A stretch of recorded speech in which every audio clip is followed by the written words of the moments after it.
of her Playbook, features Bobbi Gibb, the woman who ran before she was allowed to before Title IX. Before women's marathons were official. Before bibs were assigned to women. There was Bobbi Gibb, running through the streets of Boston with nothing but a pair of men's sneakers, a hoodie, and a fire in her soul. She didn't wait for permission. She ran through history before it even knew her name. Bobbi Gibb wasn't a trained runner. She didn't grow up chasing medals. She chased freedom. Born in 1942 in Massachusetts, Bobbi started running in her teens, not for competition, but for clarity. She trained alone. No team. No coach. No women's track league. Just long runs in woods and roads. Sometimes up to 40 miles. She was building endurance no one knew she'd need.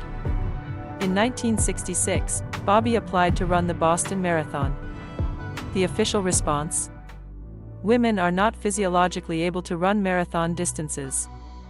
That wasn't a rejection. That was a challenge. So she packed a hooded sweatshirt, hid in the bushes near the start line, and when the race began, she ran. From Hopkinton to Boston, 26.2 miles. No one knew a woman was in the race, until they did. Runners beside her began to cheer. Crowds gasped. Then they roared. Bobbi Gibb crossed the finish line in 3 hours and 21 minutes, ahead of 2/3 of the men. She didn't just prove she could run.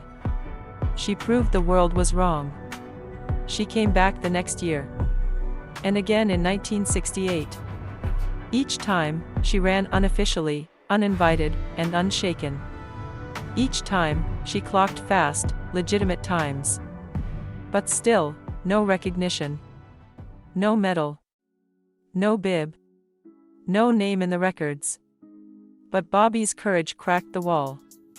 2 years later, Kathrine Switzer ran the marathon officially, and women's long-distance running began to shift. Bobbi never chased fame.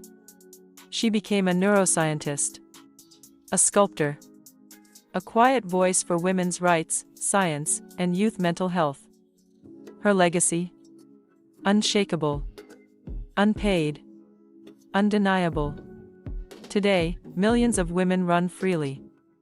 They sign up, train, compete, and cross finish lines in front of cameras. But before the cameras rolled, before the rules changed, Bobbi Gibb broke the tape with no witnesses, just the truth. She didn't ask to be remembered. But we will.